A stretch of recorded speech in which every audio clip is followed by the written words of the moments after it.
I am, sir. Unmuted. Appreciate the opportunity to come on, and thank you, everybody, for joining us today. This is going to be the biggest Starrcast in history.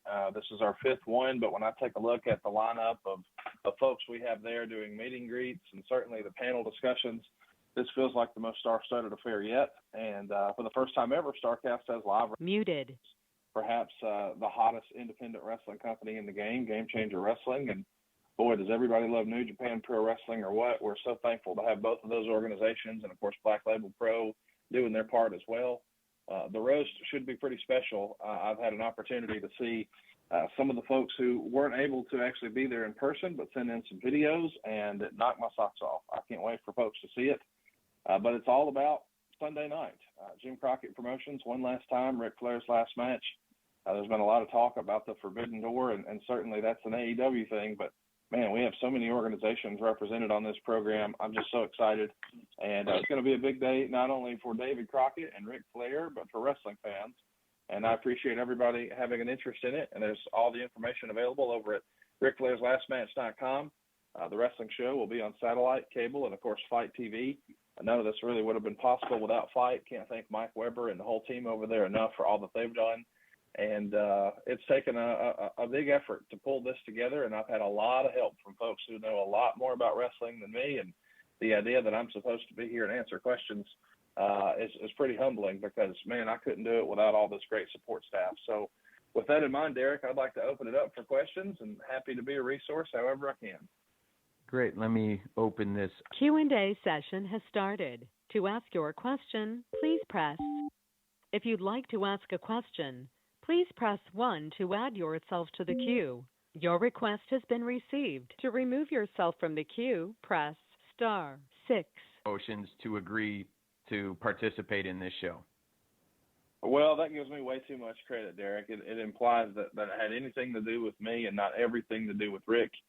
Rick has accomplished a whole heck of a lot in his near 50-year career and still carries a lot of respect globally within the industry, not just with fans, but the folks who work behind the camera and the mutual offices, and the idea that we've got representation from AAA and New Japan, and certainly there's a lot of other organizations as well. We couldn't do it without MLW and Impact and on and on and on.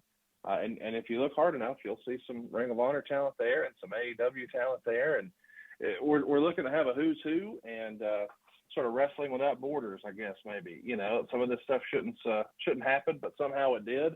And it didn't happen because I was a good salesman. It happened because of Ric Flair's legacy and his contributions to the business. So Ric Flair and David Crockett deserve all the credit for that. But we sure are excited for Sunday night. Follow up to that question. Do you think that this will become more normal with some of these bigger promotions working together, seeing that the buzz that this show has received? Well, I mean, listen, I'd love to pat myself on the back and say this was some great new innovation, but the reality is Impact and AEW were working together, 2 years ago. And I think, you know, the relationships have really eased up in recent years. I think it's a new era in wrestling. You know, the way things have always been, I think eventually some of these folks started to look around and say, hey, why are we still doing it that way? And the answer was, well, because we always have.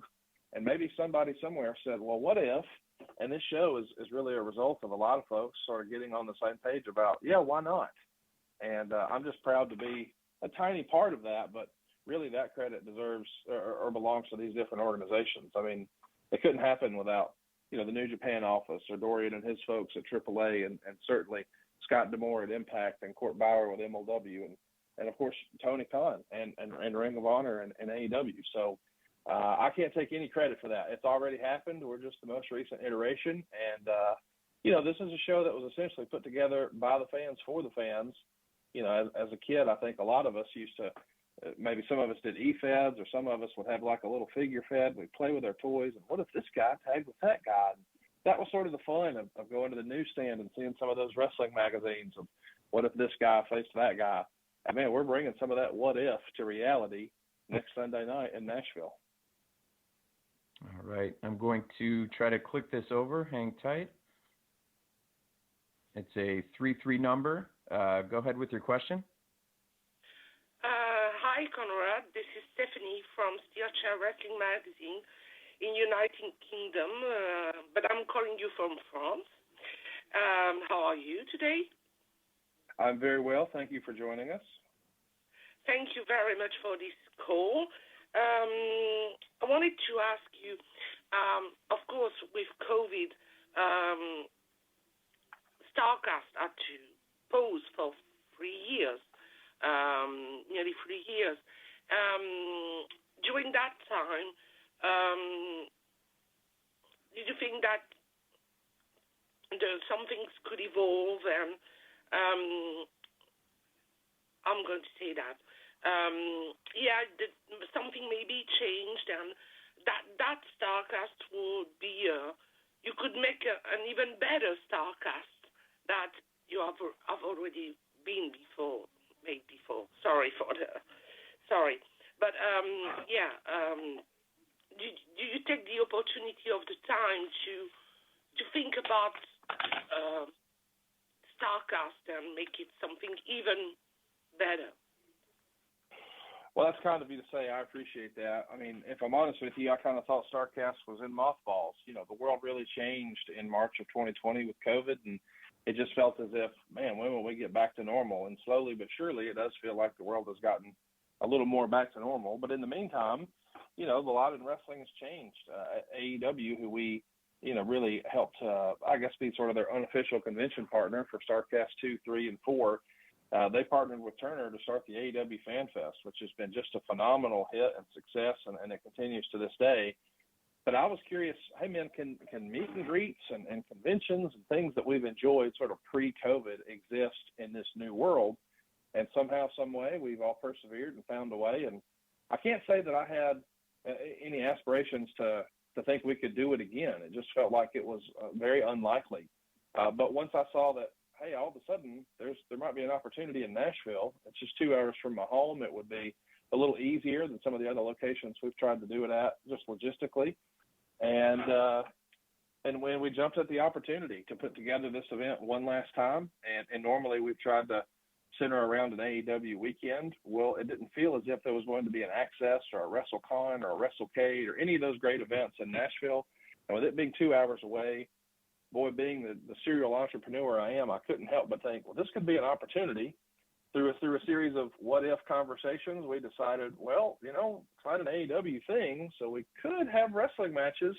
And those what-if type conversations created a show for Black Label Pro, a Game Changer Wrestling, and New Japan. And as I took a look at Sunday and realized, boy, the WWE hopes to have tens of thousands of fans in this stadium on Saturday, and they don't have anything to do on Sunday.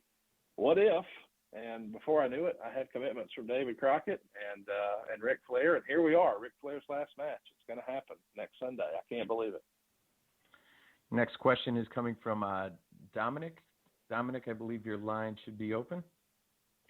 Hey, yeah, Conrad, it's Dominic from Podcast Heat, ad free shows in Wrestling Inc. So thanks for having us today. My question, I know people are going to be asking about Ric Flair and his last match and everything, but something that's an added very cool element that you acquired was the Jim Crockett Promotions banner.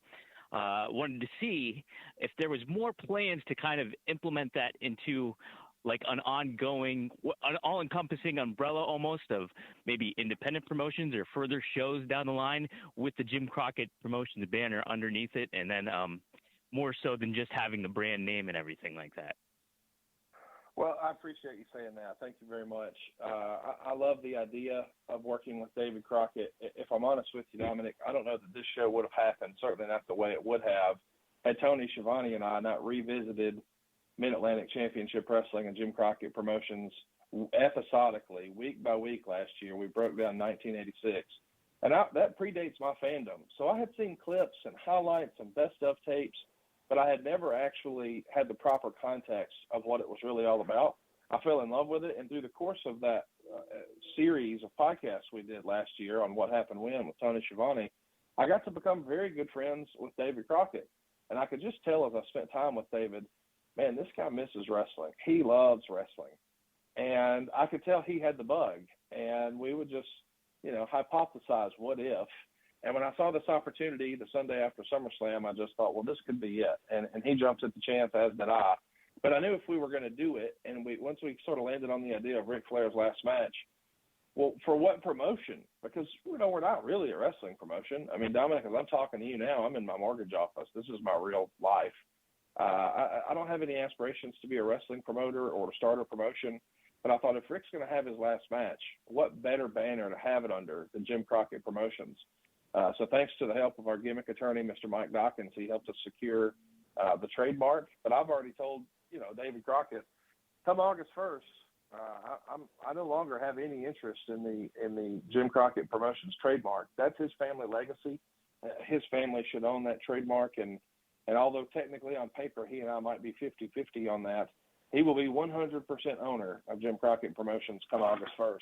I appreciate all the buy-in I've had from fans in the different offices, but some of this might have happened because they know that I'm not going to be a wrestling promoter. So I don't have any aspirations of starting a new promotion or continuing that banner, but I did think, hey, if that trademark is out there, one family should have it, and that's the Crockett family, and they'll be 100% completely in control come August 1st. And this is going to. You may now ask your question. ECW one night stand was for me. Muted. As a longtime ECW fan, I jumped at the chance to have that experience and feel the way ECW made me feel one last time.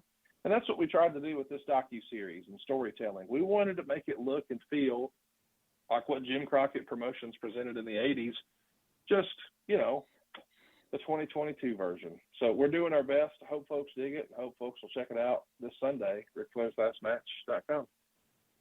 Next question is 908 number. I believe it's Bill Pritchard. Bill? Hey, how are you guys? We're great, man. Thank you for jumping on. So glad to be on with you, and appreciate you making all the time today. I appreciate you doing this. I actually had a question about the name itself. I know people kind of joke about wrestling retirements all the time, but this seems like it's a little more final for Ric, maybe for you, I guess, based on your last answer about Starrcast. But was there any conversation throughout this process about making sure that this was like a one and done? It wasn't going to be a few events, or maybe even not calling it Ric Flair's last match, maybe having another name to it. So if you maybe chose to do it again, it wasn't, kind of going back on your word or going back on the event, so to speak. Well, that's a great question. I appreciate you asking that. I don't consider it going back on my word. Bands have farewell tours over and over and over. Now, that's not what we're doing here. I want to be clear. Ric Flair's last match is happening in conjunction with Starrcast because I saw an opportunity on that Sunday. Had SummerSlam been on a Sunday, I can't say that there would have been a Ric Flair's last match. As an entrepreneur, I just look for opportunities. And as a friend of mine says, I just look for open doors and walk through them. And that's what this was for me. This was a one-off, and it's always been a one-off. But I know that Ric has had that bug for a long time. I've been close to Ric for 9 years now. And occasionally, and I mean every few months, we'd be hanging out, and it would just randomly come up. Hey, what if? I knew he had that itch. He probably, and he's been open about this, he regrets wrestling after WrestleMania 24. What a perfect send-off WWE gave him with that Shawn Michaels match, and then the next night on Monday Night Raw. I mean, that's a send-off that nobody, not just in wrestling, but in sports, gets. So it was really special. But for a variety of reasons, he did wrestle after that. And unfortunately, his last match was on a soundstage in Orlando, and that's not to disparage anything, but it was just a random TV show. It wasn't a celebration that could anywhere mirror or rival what happened in 2008. And I'm not saying that we're going to be able to either, but it does feel like there'll be more of an effort to celebrate his legacy in wrestling with the roast of Ric Flair and that Horseman panel that we're calling One Last Ride for the Horseman. And then why not one last match? But in all honesty, I also knew probably shouldn't be a singles match. We want to make sure that Ric looks and feels as close to the Nature Boy of old as he can. And the way to properly frame that is with a tag match. And I would have liked for the circumstances to be different as to how we get to a tag match and the way this one all sort of was put together. But I got to say, I can't lie, I'm pretty proud of the way it's all fell into place. And I'm excited. But to answer your question, no, I'm not planning to do a tour. And I know that there's lots of memes out there, and there's some fun social media accounts that have fun with, this is the first of many, tours of Ric Flair's last match or his laster match or his lastest match. And that's all funny stuff, and I understand that. And I love that fans are having fun with it. But the reality is there will not be another Ric Flair match with me promoting it. This is Ric Flair's last match. And I know that he has been training and put so much pressure on himself that he's probably realistically not ever going to want to do this again. Rick does not want to get in there and do what a lot of fans probably expect, which is to chop and strut and woo. He wants to be Ric Flair, and I can't think of a better way to do that with a tag team with his son-in-law Andrade. And this is Ric Flair's last match, guys. There are no grandiose plans of, at a post-match press conference, we announce we're doing it again next year, and that's just not reality. This is Ric Flair's last match this Sunday, July 31st, Municipal Auditorium, the same building where he beat Randy Savage for the world title, the same building where he ended his trilogy with Steamboat and won the world title. He'll walk that aisle one last time this Sunday night. Next question goes out to 954 number. Go ahead. Hey, how you doing, guys? This is Joey Carney from the Angle Podcast. First off, I want to say kudos to Conrad, strictly for bringing so many people together and from so many places. It's really what pro wrestling is about, and it's kind of what we need more of nowadays. Now, being that this year is a little different than the others, because it's more of a family ordeal with Rick's last match, has it been difficult, Conrad, to juggle the roles of kind of family man and businessman? It's been incredibly difficult, but it's something that I've gotten used to. I started First Family Mortgage, I got to think about that, 17 years ago, maybe. And I first got in the mortgage business 21 years ago, and slowly but surely recruited, my sister to do closing packages, my dad to help originate some loans, my mom to help run some books. I've got a couple of cousins running around here. First Family Mortgage is the real deal. That's my real life. So I've kind of gotten comfortable with wearing the work hat at work and the family hat at home.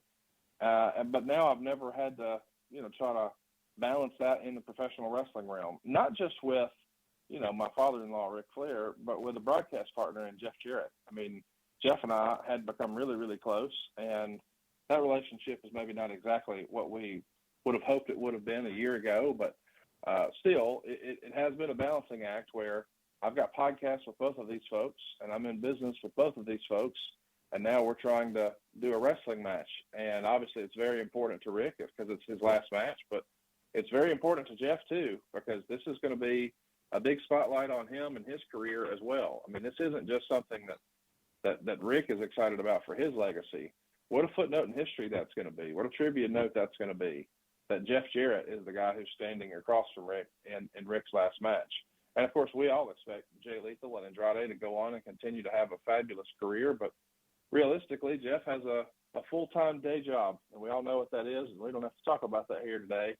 But it's not realistic to think that Jeff Jarrett's got all that many matches left either. So he's coming with something to prove, and that has certainly not been something I expected. And I can't wait to see what happens when everybody's in the ring together this Sunday night.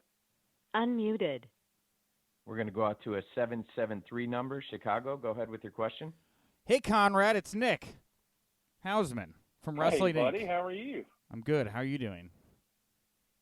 Better than I deserve. Excited you're on the call. Wonderful. I have a question about a four-way match you are presenting at last match that has Jonathan Gresham and Nick Wayne in it. There was a Fightful report that Gresham may not be wanting to wrestle anymore. I was just wondering if he's still booked, if you have any updates on Gresham. And Nick Wayne this morning was reportedly detained in Iceland for some kind of bomb threat investigation. I didn't know if you had made contact with Nick and had any update on his status at the moment either.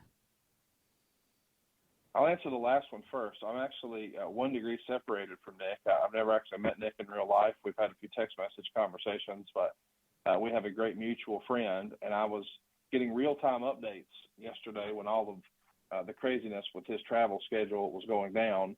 But we do expect him to be in Nashville. Based on everything I've heard, he is safe and sound, and he is as excited about being on Ric Flair's last match card and sharing a locker room with Ric Flair as anybody.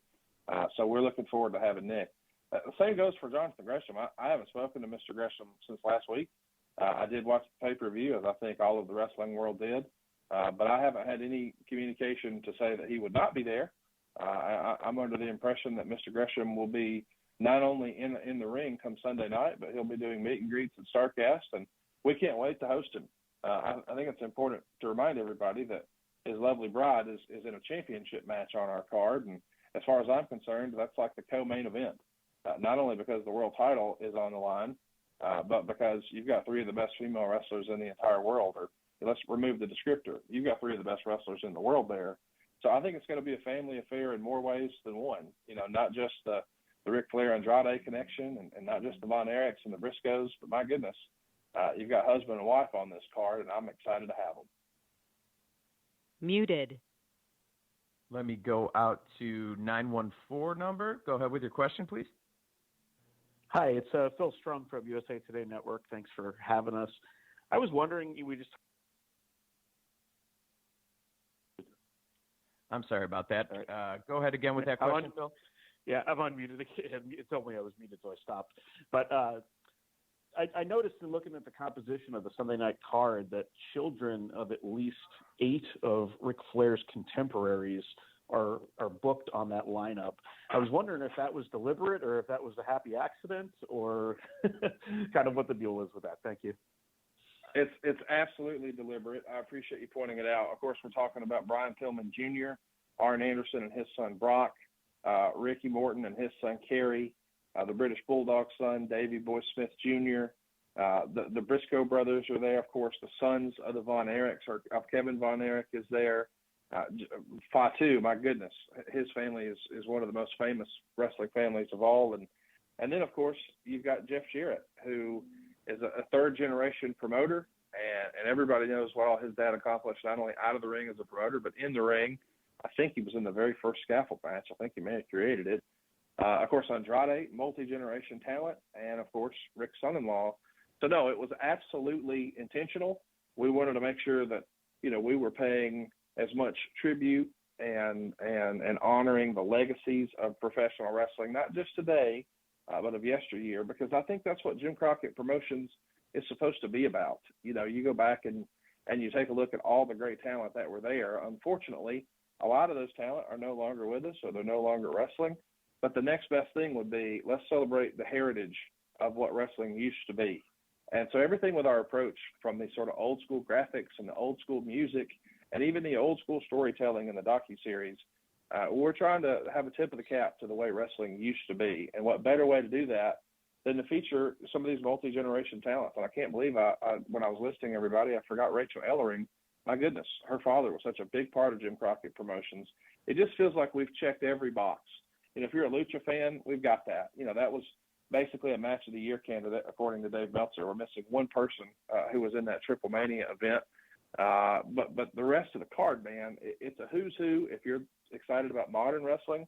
But if you're a grandfather and you want to take your son and your grandkid to go see Ric Flair one last time because that's what you grew up on, boy, your grandkid is going to absolutely love these masked superheroes from AAA. And I just think this is a multi-generational opportunity. And the way to do that and to bring us all together and to make us feel the way wrestling used to make us feel is to have some of those names that maybe we don't know this person, but we remember their parents. And I think a lot of fans are going to be, maybe a lot of lapsed fans are going to be introduced to the current roster of what's possible out there in professional wrestling and be really excited and maybe leap back into their fandom. Maybe they stopped watching when WCW went down, or they stopped watching when Ted Turner bought Jim Crockett Promotions, but they see what's going on now and they want more of it. Boy, that's great for everybody, and I can't wait to see all these multi-generation talent there on Sunday. Let's go out to Scott Fishman. Scott, your question, please. Yeah, appreciate it. One of the things, you mentioned the undercard, which is incredible, too, as much as the main event.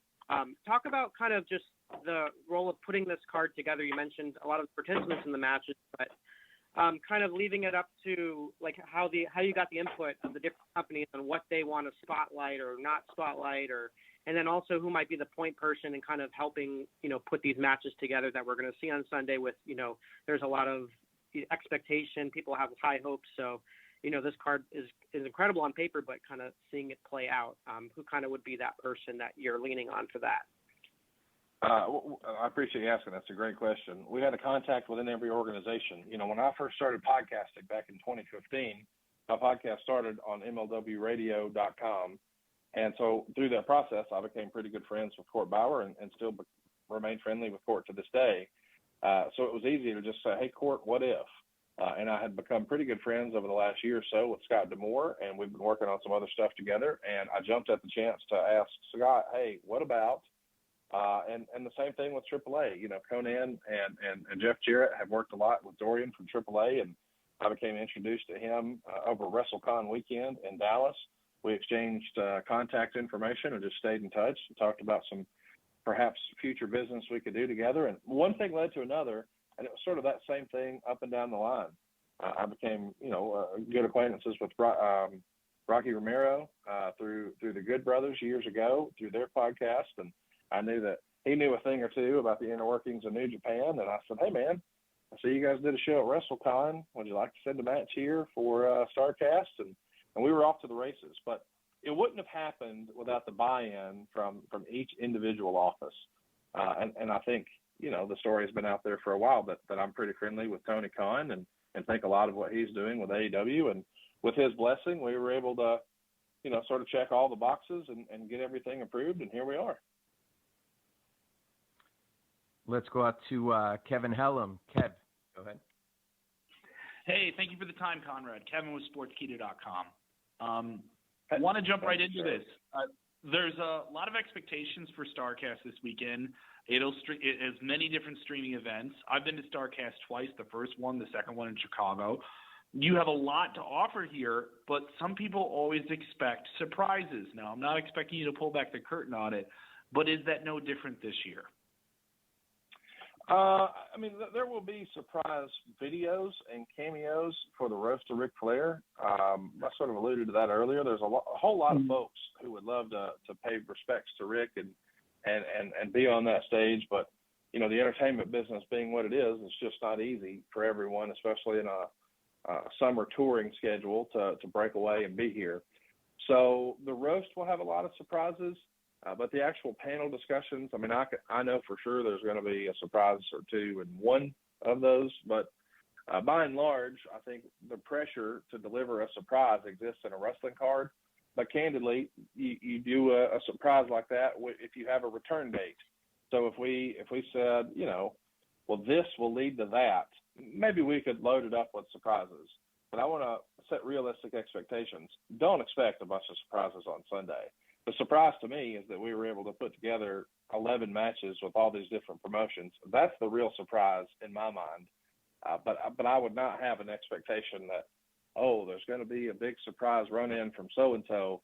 Those type of things usually exist to build to another show, and this is a one-off. So I want to temper expectations. I think you're going to see a whole bunch of great matches. I think everybody's going to try to steal the show.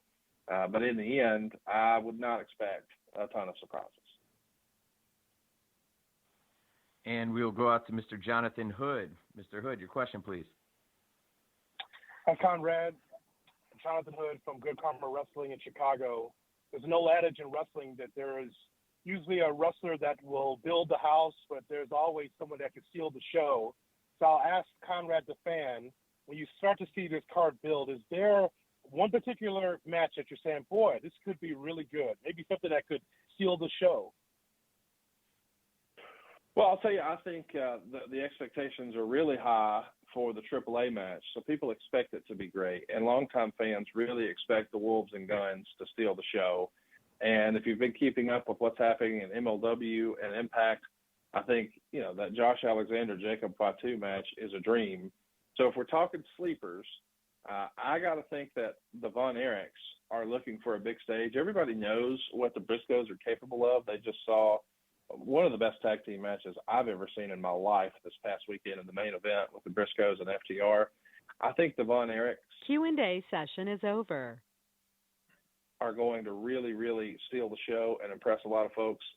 And personally, one of the first matches I jumped at the chance to book was Killer Cross and Davey Boy Smith Jr. I had a chance to see their match at Bloodsport a few years ago, Josh Barnett's phenomenal concept where they sort of do it old school grappling style and remove the ropes. But now if we could do a rematch in a traditional pro wrestling style match, I think that's going to have a lot of folks talking. So I think the two sleepers are the Von Erich match and the Killer Cross match, in my opinion. And my apologies for hitting that button early on that, Conrad, but I do have one last question here from the chat. Can you talk us through the 3-part series put together with Fight? Whose idea was that? Where did the concept come from? Just give us some insight on how that all came together and was delivered.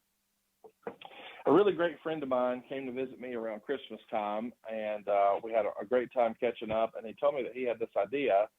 Don't you think it's a shame that a lot of professional wrestlers have their last match and don't know it's their last match?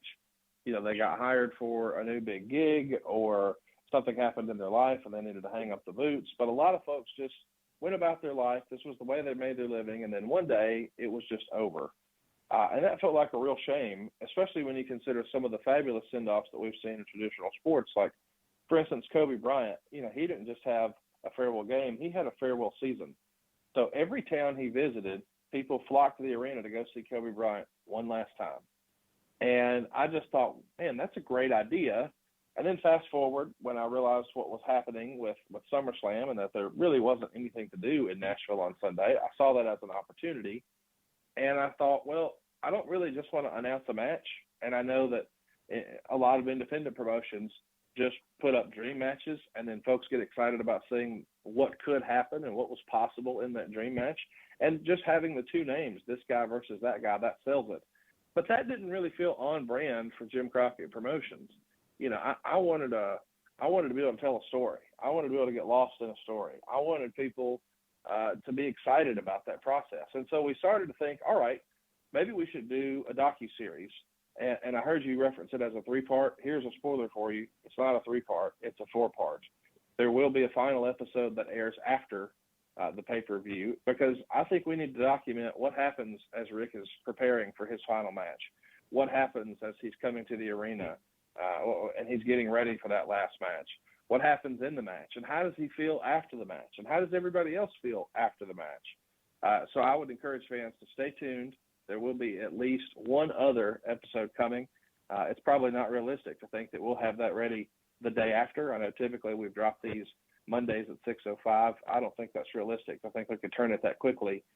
But I do think that Ric Flair's last match is worthy of a story. Everything that Rick has done in wrestling was about trying to tell a story, whether it was the trilogy with Steamboat or the incredible feud in '89 with Terry Funk, or who could forget the unbelievable series of vignettes that we saw for Starrcade '93. I'll never forget just loving Mean Gene coming to Ric Flair's family home as he kisses his family goodbye, because it feels as if he's in great danger.